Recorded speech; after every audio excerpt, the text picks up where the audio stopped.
What's up, ladies and gentlemen? You know me, I don't script this stuff, so if I mess up a little bit, I fix myself. But I kind of wrote down some stuff for you guys that I want to go over. Some things I think people need to learn, and it will help you as well to make you better, whether you're a builder or a worker. So I always tell you guys, if I see something, I say something for your safety. Comparing wire, the marine wire. All right, this is the stuff I use that I show you guys. See how thick their jacket is on it, right? Plus it has insulation on it itself. Also, look how thin the insulation, which is great. It means you get more metal. If you look at some of these cheapo depot wire that you buy, you get more insulation than you do on the wire. This is knowing your wire, guys. Just because it says it's a gauge, you need to verify. Stop taking people's word for it. So this is tinted wire, so this is good around salt water, SH, and it's protected from the sun. So you're getting a lot out of this wire, right? And this one is 6 gauge. I'll show you. It's on my website. I don't sell anything to you guys. I'm just showing you. When you're running your reels, right, and you're coming over these skids that have metal all over them, you should be using one of these so the wire is not sitting directly on the metal. When you rub back and forth, hitting your brakes, if these wires move, that is not a good thing. That is very bad. So what you want to do is add one of these. These have double stick tape. You can put glue on them. You can put screws in them. It holds a zip tie. I use these on places that I can't mount stuff to. So I could zip tie a hose to it. Like if the hose is hitting the AR-45, I could put this somewhere behind the hose without drilling into anything. Let it set up for like a couple hours. Then I put my zip tie through, and you can put it through the top or through the side, so you can mount it either way. And now we'll keep your wires and hoses from rubbing. This is a little trick we used to do in the audio when we were running wires through doors and the dashes, keep our wires neat and pulled away. So this is just a little trick. Also use it on the bottom of the trailers to hold my wires up. Go into a cheaper wire after the marine wire, and you guys are using regular wire, right? This black and red wire you guys are using. Please, if it does not have insulation on top of this insulation that they give you with the wire like the marine wire does, you're gonna have to put what we call wire loom. Wire loom, you can put it on. I'm just gonna do it this way. There's a trick to it, but I'm just showing you this way real quick.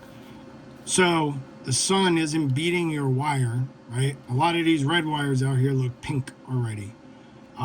This hides it, makes it look clean.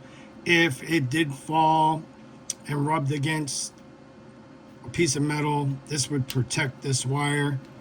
But you already have it on here. You can put wire loom on this as a double protection, but this is already encased. But you have to create this. So if you're buying wire plus wire loom, why not just buy the marine wire, which is better anyway. Next thing, water. Oh, I've seen this lately.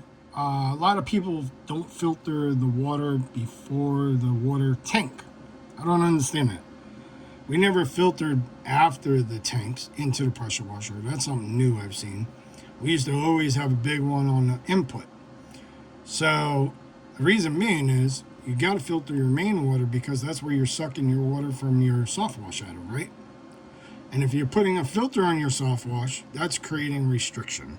That's not a good thing. If you're running 4 or 5 gallon a minute machines after you wash and you're just watering plants, why not just grab the garden hose from the customer's house instead of putting hours on your machine and just water the plants with the garden hose? I mean, time is money, right? I mean, you'll probably get more gallons out of the garden hose than you are out of the pressure washer. Versus 4 gallons a minute versus my house gives me like 7 to 10, right? So you're wasting your time, really. Let's see, what else do I have here?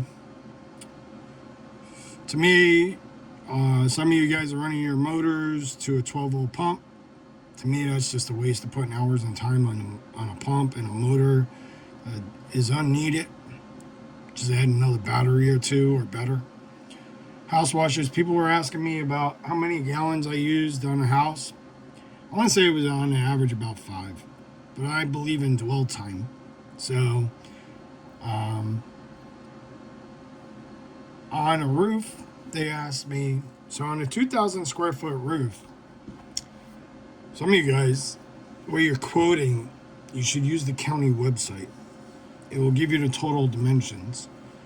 Plus, you have the pitch that you have to add in, right? So on a roof, that was pretty nasty, I would say. With our good chlorine at 12.5, I could get away with 20 or 30 gallons in the houses. Every picture before and after is the same day. There's no brown streaks. There's no brown highlighting. So that's just something. And I showed you guys how to spray, so you guys aren't wasting your money with runoff and all your chemicals just coming down the drain.